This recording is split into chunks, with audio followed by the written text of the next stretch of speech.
Good morning, everyone. It's a pleasure to be here and to talk to you today about the Middle Years Development Instrument. And I have to say, my first inclination was just to sing my presentation since I'm in this theater, but I'll put it off till next time. Okay. So anyways, I wanted to start by first just really thanking a number of people and acknowledging my collaborators. So I want to thank all of the staff at HELP, particularly Jeremy Alexander, who's put together these wonderful slides, and you'll see what I mean. But I also want to mention all of my collaborators over the years on the Middle Years Development Instrument, because this was something that I certainly was not the only architect of. It really took a village, so to speak. And so certainly Clyde and Martin were part of this, Shelley Emel, Lena Swice, one of my doctoral students, as well as Dan Marriott, Lisa Badrini, and Anna Gatterman, who've been all part of this, and as well as a host of others who've really helped create this, and all the investment of teachers and children themselves and community in developing this. So for the next little while, half an hour I have, and I'm going to talk to you about the Middle Years Development Instrument. I'm going to talk a little bit about middle childhood and why would we choose to do this during middle childhood? What is it about middle childhood? Why now? In terms of today's society, we are interested in these middle years, as well as what are some recent sort of scientific findings in terms of this, what we know about this age period. And then I'm going to just take you through a little bit about the MDI, what it is, and why it's important, and just give you a tiny bit of information about what we report back. We do have a workshop this afternoon on the MDI, and there's a number of, a host of information on the website. So I'm hoping this all works. Okay. So I first wanted to just start with a quote by Fred Rogers. How many of you know Fred Rogers or know who he is? And then really, it's all to you. I'm starting with a quote of that I was thinking of all of you who are here today. The idea that anyone who does anything to help a child in his or her life is a hero to me. So I just want to say you're all heroes to me that you're here today to spend this time. So middle childhood, we know certainly from what Clyde was saying and said so eloquently, this idea of the importance of the early years and how important they are for setting the stage of a trajectory into both middle childhood, adolescence, and adulthood. However, I also want to now highlight some things about middle childhood. Why is it that we would specifically want to examine middle childhood, which is typically the ages of 6 to 12? What we know, for instance, is that there's significant changes that occur. Children move beyond the primary influence of their family into the community at large, into school. And so we know there's a number of other influences, both in school and the peer group, as well as teachers and other adults as well. And we know that there's significant social, emotional, cognitive changes that occur, as well as physical changes. If you think of a 6-year-old and think of a 12-year-old, and how different they are in terms of how they think. And we specifically know the ages about 10 to 12 years of age are really an important transitional period in development, that early adolescence period, which is often characterized as a time of a stress pileup, of a time when so many changes occur in such a short time span, in puberty, family relationships, peer group, sense of self, self-esteem drops, a number of different things. And we know that that's such a critical period, and one in which we know a lot of problems begin to emerge. So why now do we begin to, what's happening in our society right now that we begin to really think about what we can do? So first let me talk through some of the issues, problems that we know have some of the challenges that are occurring during this time, and as well as the societal risks for children. We know, for example, there's poverty, and I think the data about British Columbia is abysmal in terms of the number of children living in poverty, about 1 in 6 children, and we know the detrimental effects of children living in poverty. And I have to say, I was on, I know Adrienne Montani is in here someplace. First Call is a place in BC that really, if you want the latest stats and effects of poverty on children in BC, can be found.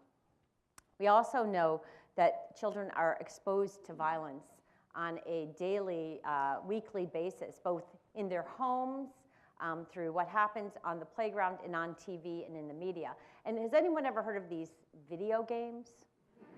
and thinking about, so I will disclose, I know a lot about video games because I have 2 boys at home, one's 15 and one's 12. And so I'm very, very familiar with all the Xbox, PlayStation, and number of things, and see how often this exposure to violence and the number of things, and how there is data now saying that children who are repeatedly exposed to this kind of violence do become apathetic or numb to those kinds of things. So we really have to think about those issues. We also know that stress is on the rise among children. We know that children report a number of stressors, anxiety, a problem that we see increasing among children. In some of our data from the MDI, when asked a question such as about their worries, we find that approximately 1 in 5 children indicate extreme worries, agree a lot with statements like, I worry that other people won't like me a lot. So this issue of stress. There's also, I don't know if anyone is familiar with the magazine called Scientific American Mind.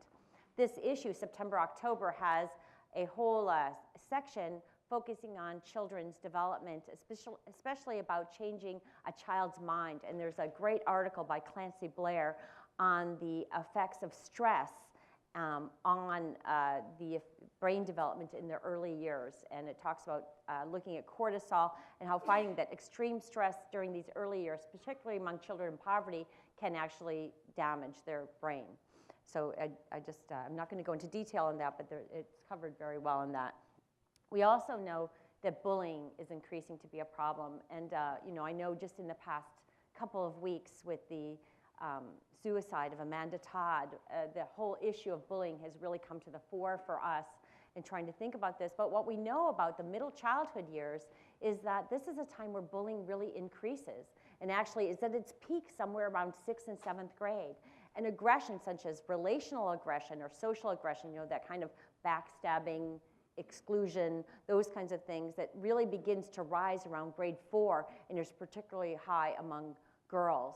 So these are other issues of which we need to be cognizant. We know children also experience a loss of support in our society as we move out of these communities where everyone knew your name to places where children kind of go to school and don't really know their neighbors. I always use the example of when I was in grade 4, I would come home after school, my mom would be there, I'd have maybe a peanut butter and jelly sandwich and then watch Gilligan's Island. And I don't know if anybody else in Gilligan's Island, but, and then go out and play down the street at Diane's, and when it was time, my mom would basically yell at the end of the driveway, Kim, dinner time, come home.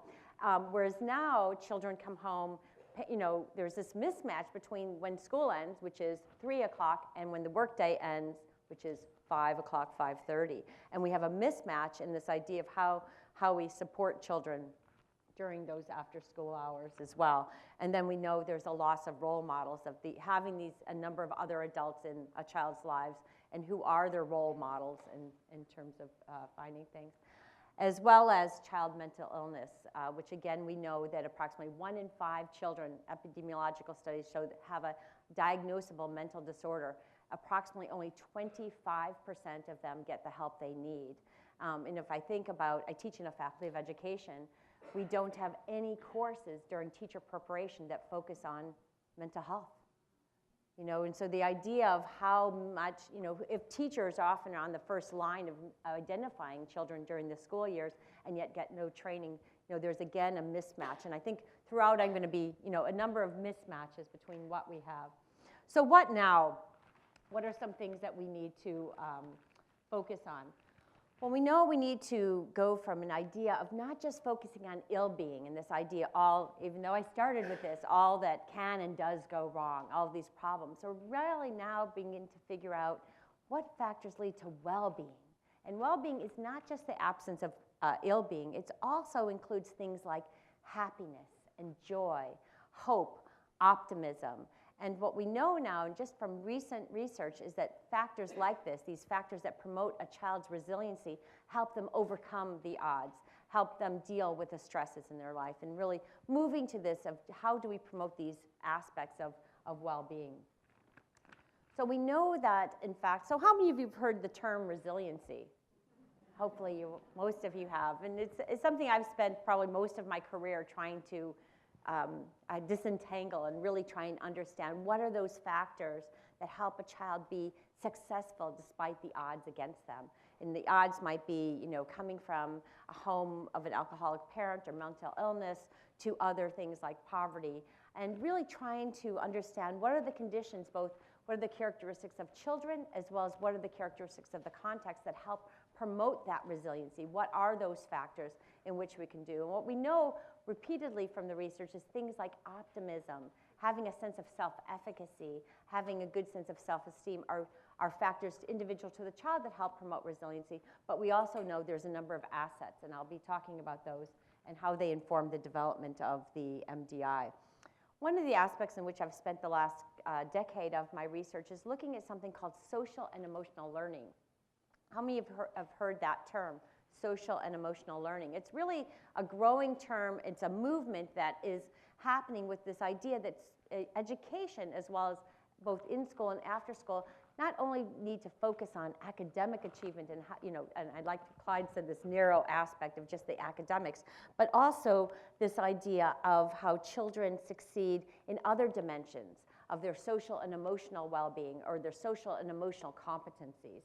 And this movement in social and emotional learning is growing throughout the world, from the US and Canada to Mexico and Singapore, Australia, China. It's really a growing movement that is taking hold and really beginning to shift people's focus. So what we know in social and emotional learning, there's 5 dimensions that include self-management, how you regulate your emotions, how you're able to identify your strengths and weaknesses. We know self-awareness, being aware of both of your own emotions and how you can manage those emotions, how your behavior might affect others as well. We also know about social awareness, things like empathy, perspective taking, be able to think about diversity is another important aspect of that. Relationship skills, how you get along with your peers, how you get along with other friends, how you're able to deal with others in different situations, and finally, responsible decision making. These are the 5 dimensions of social and emotional learning, which there's been a number of different studies and which really informed the development of the Middle Years Development Instrument.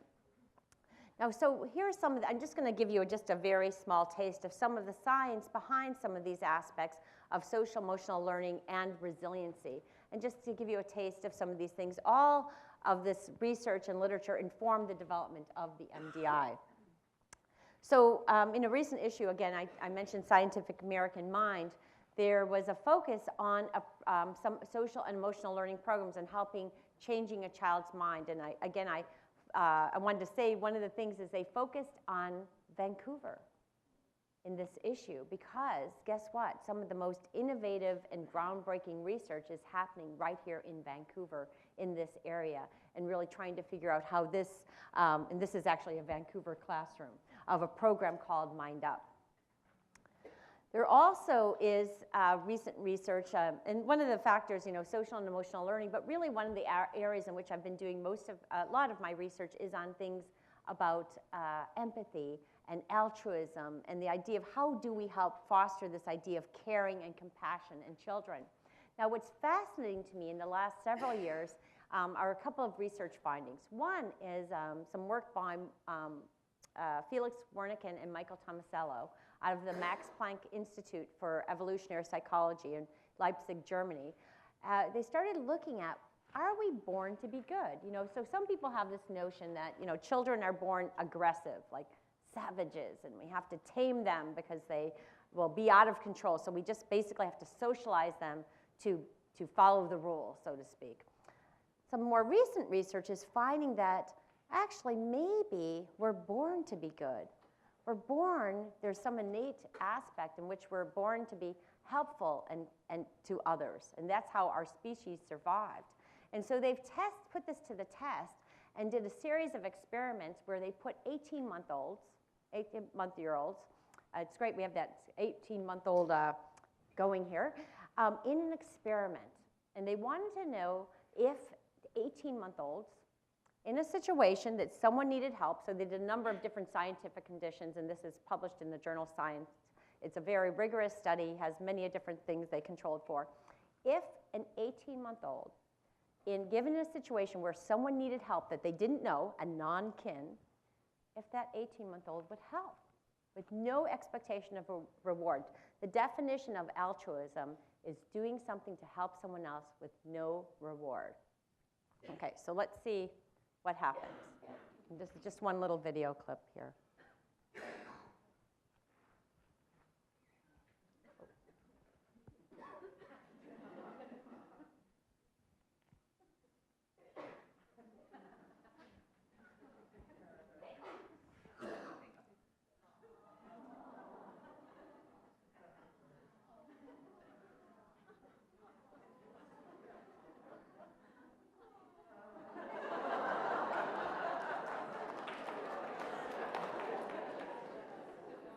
So there's sound to it, but it's in German anyway, so we'd have to get Martin to translate. So one thing about that experiment, so this is just one slide, and the videos are available online on Felix Warneken, who's now at Harvard in psychology.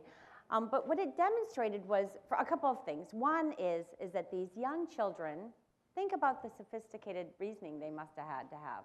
They had to look at the situation, think about what that person needed to have that problem solved, think about what steps they needed to do to solve that problem, and then to physically carry it out. So my number one point was we consistently underestimate children. You know, I think that is, I think we really need to think about that. And the second thing that for me in looking at the research is, guess what? When you look at the longitudinal data on pro-social behavior, children's helping, caring, cooperating. And there was a study, Richard Tremblay was part of it, and some researchers in Italy. They looked across the elementary school years in pro-social behavior. And often we talk about pro-social development. You get better as you get older. They actually found that it declines across childhood. That children get less cooperative, less sharing, less helping. And thinking about this, is there something in our context that we're socializing kids out of that? You know, is it putting them in situations where they're constantly compared to everyone else, and it's kind of, you know, watch out for yourself because that's the only way you'll succeed, that actually works against this, this idea. And that's just one thing I want to mention. The other thing is that we know that social and emotional skills are malleable, which means that these skills can be fostered, they can be cultivated. I want to say taught, but it's not really what I mean. But what we know is that these can be developed. And in fact, there is a study, landmark study of 270,000 children. It was a meta-analysis that looked at children who were in programs in schools that promoted their social and emotional learning compared to children who were in schools in which there was no focus on their social and emotional learning. They found that the children in these programs, that they had not only 23% improvement in social and emotional skills, reductions in behaviors, but that their academic achievement test scores were 11 percentile points higher than the children who were in schools that didn't promote their social and emotional alongside as their academic. So it really again goes for this idea that we need to realize that there's an inextricable link between these, and that, as my friend Roger Weisberg says, you get a twofer if you focus on the social and emotional in addition to the academics. We also know, and I'm going to make you all hungry. I'm really sorry. I'll blame Jeremy, wherever he is. SEL is sticky. So there is a longitudinal study that followed children who had a focus, who were in schools and communities in which there was a focus on promoting social and emotional learning as in addition to achievement. They followed them 15 years later to when they were 24 and 27 and found that those children who were exposed to programs that focused on this had higher educational attainment, higher economic attainment, and fewer mental health problems. They also found that these children had higher levels of civic engagement.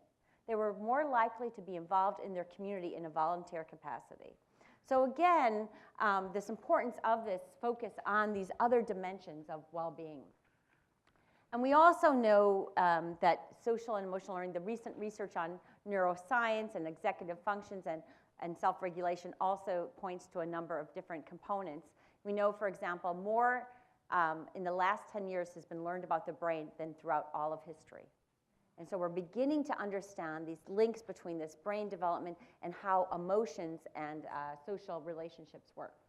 So I'm now going to just tell you a little bit about the MDI, the Middle Years Development Instrument. But I first have to ask, have any of you ever heard of it before today? So some, but there's maybe, I think I saw some hands not raised there. So the Middle Years Development Instrument, I'm going to tell you what it is, why it's important. So the Middle Years Development Instrument, it is a population-based measure. So like Clyde described so well, the EDI, every child in the, we have almost every child in the population takes it, instead of just a stratified random sample. It's for grade 4 students, 10-year-olds, and there are many reasons why we chose grade 4. One, it's a transitional point in development. It's a time where children can begin completing a self-report measure that we know is reliable and valid.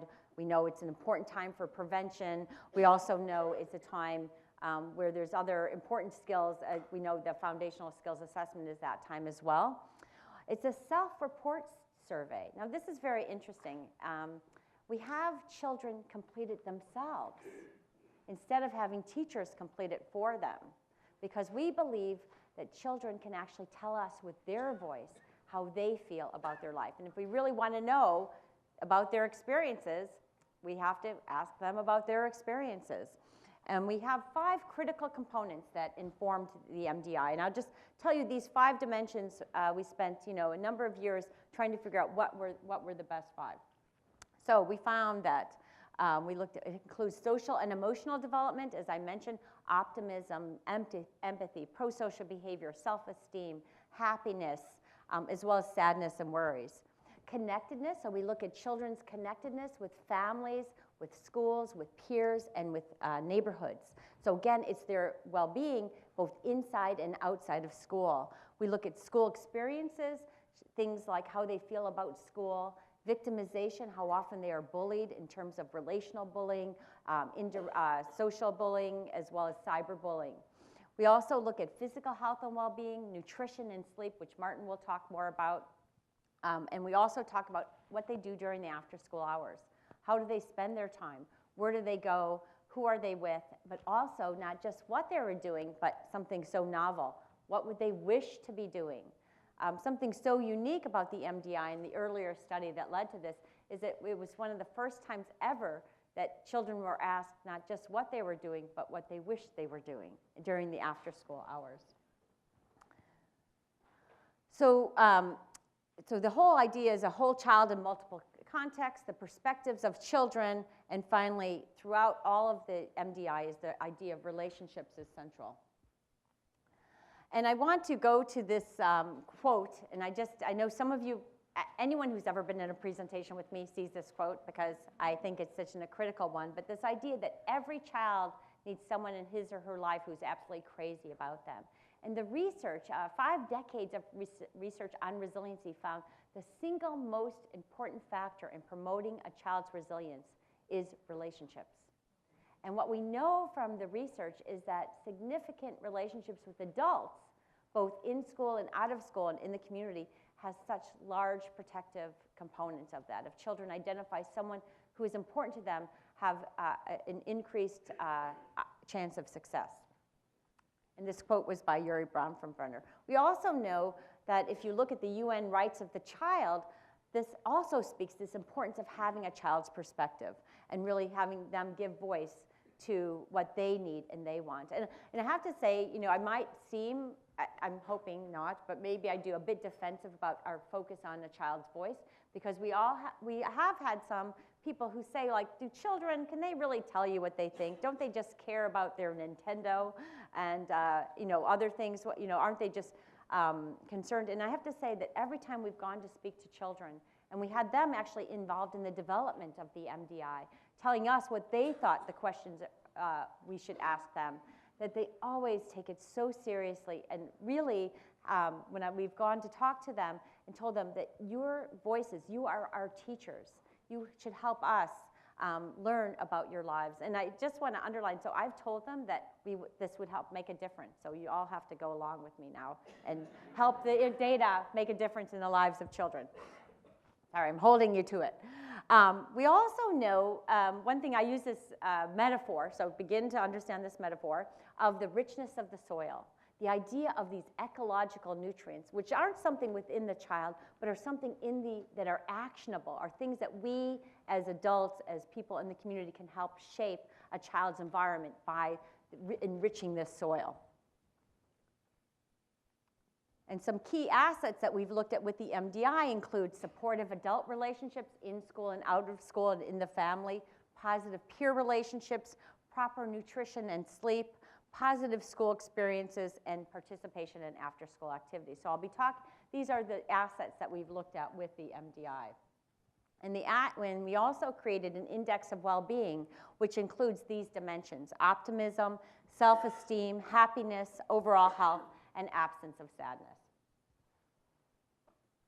So I'm now going to just tell you a little bit about where we are. So the MDI started I think the idea was born in 2005.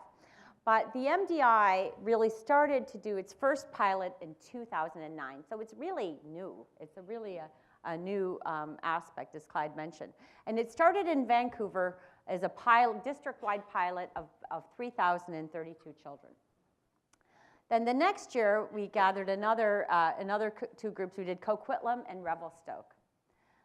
Last year, we had an additional 1,639 as we went to some other districts, both out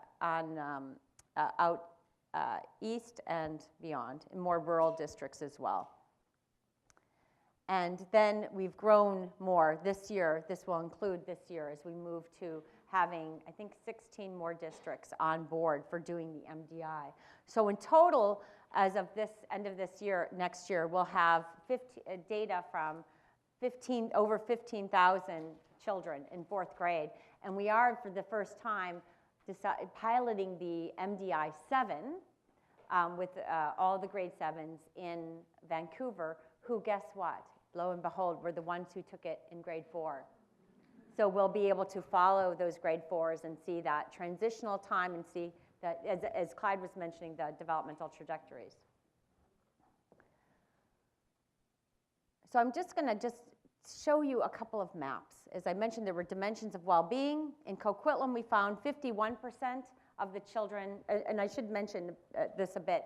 Our index of well-being doesn't just focus on the vulnerability. We actually use an index that focuses on thriving. We've really tried to focus on this strengths-based aspect of this. So of the children in Coquitlam, this is just a little taste of some data, 51% were considered thriving, 23% had medium well-being, and approximately 27% were considered low, given this index of well-being.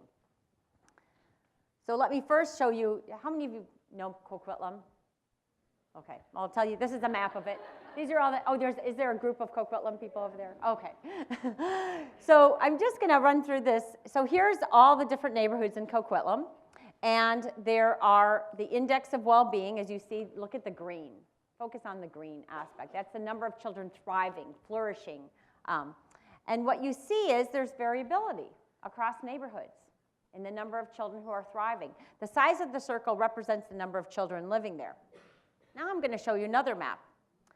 This is basically a map showing different socioeconomic statuses, with the light blue being low up to the dark blue being highest. Now what you would predict is that some of the neighborhoods that have the highest socioeconomic status would have the largest green. And I'm going to show you where that's true and it's not true. If you look up to Anmore Pleasant Side, way up there, I can't jump. Jump up there, Anmore Pleasant Side, way up there. You'll see there's a large amount of green, and it's as expected. There's a lot of, it's high SES. But now I want you to look at, I could jump to here, Central Mary Hill. Low SES, but also high green. So this idea of just relying on a single dimension of what would predict well-being is misguided when you just focus on socioeconomic status. However, one unique aspect of the MDI, here, just showing you these two.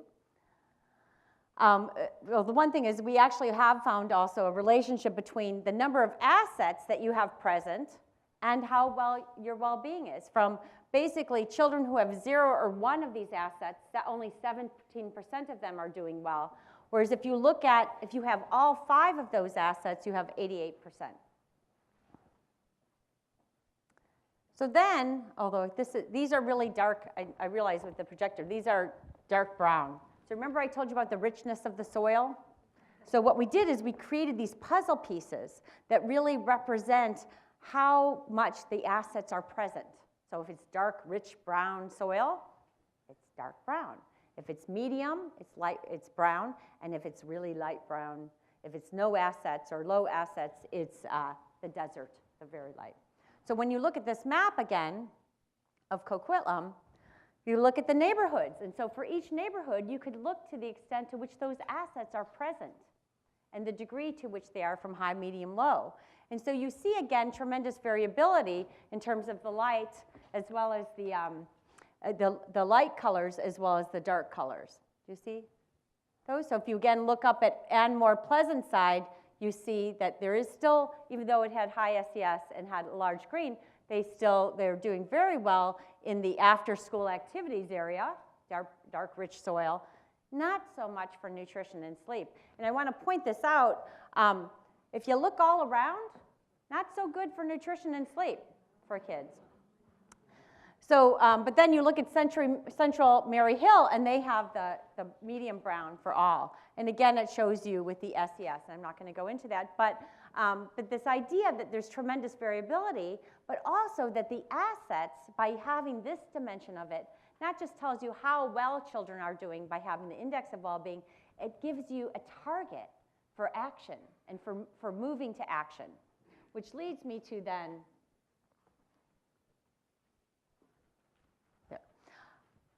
sorry, I'm just, okay.